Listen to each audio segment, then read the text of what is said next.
Hello and welcome to Thought for July the 1st. Our readings are 1 Samuel chapter 13, Isaiah chapters 56 and 57, and Revelation chapters 21 and 22. And our thought is, after his own heart.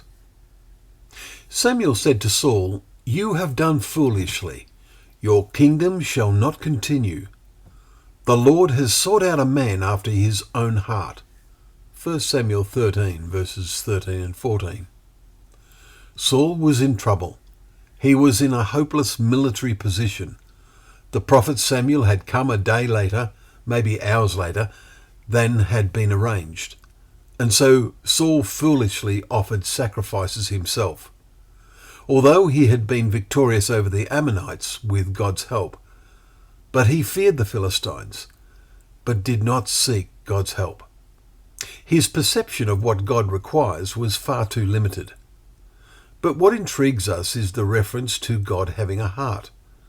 Can we grasp the concept of this? In the last verse of the previous chapter, we read Samuel's farewell message to the people. Only fear the Lord and serve him faithfully with all your heart. For consider what great things he has done for you. But if ye still do wickedly, you shall be swept away, both you and your king. It seems to us that heart, in a sense, means a committed attitude of mind, our way of thinking. In the New Testament, we would say faith, the conviction which leads us to our course of action. It is not easy to apply this definition to God, as he is so totally high above us. The man that God found, that was after his own heart, was to write of God, "How precious to me are your thoughts, O God! How vast is the sum of them! Search me, O God, and know my heart. Try me and know my thoughts, and see if there be any grievous way in me, and lead me in the way everlasting." Psalm 139 verses 17 to 24. David's attitude was the attitude God was seeking.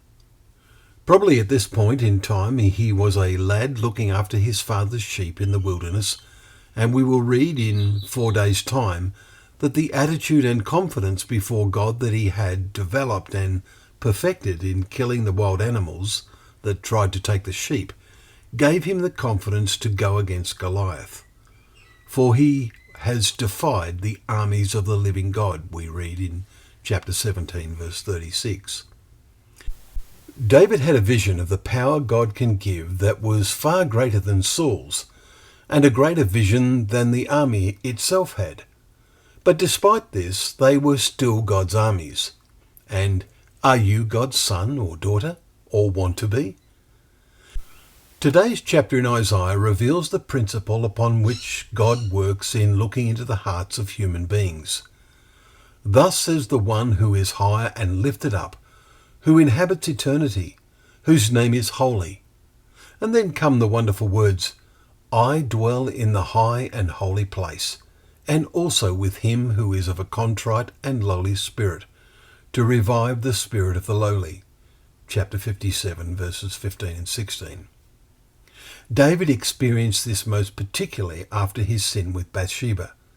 He was grief-stricken that he might lose his contact with God. We read, "Cast me not away from your presence. Restore to me the joy of your salvation." Psalm 51 verses 11 and 12. The last 2 chapters in the Bible, our final reading for today, are about the ultimate joy when death shall be no more, for the former things have passed away. Revelation 21 verse 4. Only those whose hearts are after his own heart will be alive, those who are written in the Lamb's book of life. Well, thank you once again for joining us for Thought for the Day, where together we can open up the pages of God's Word, knowing that Word to be a lamp to our feet and a light to our path.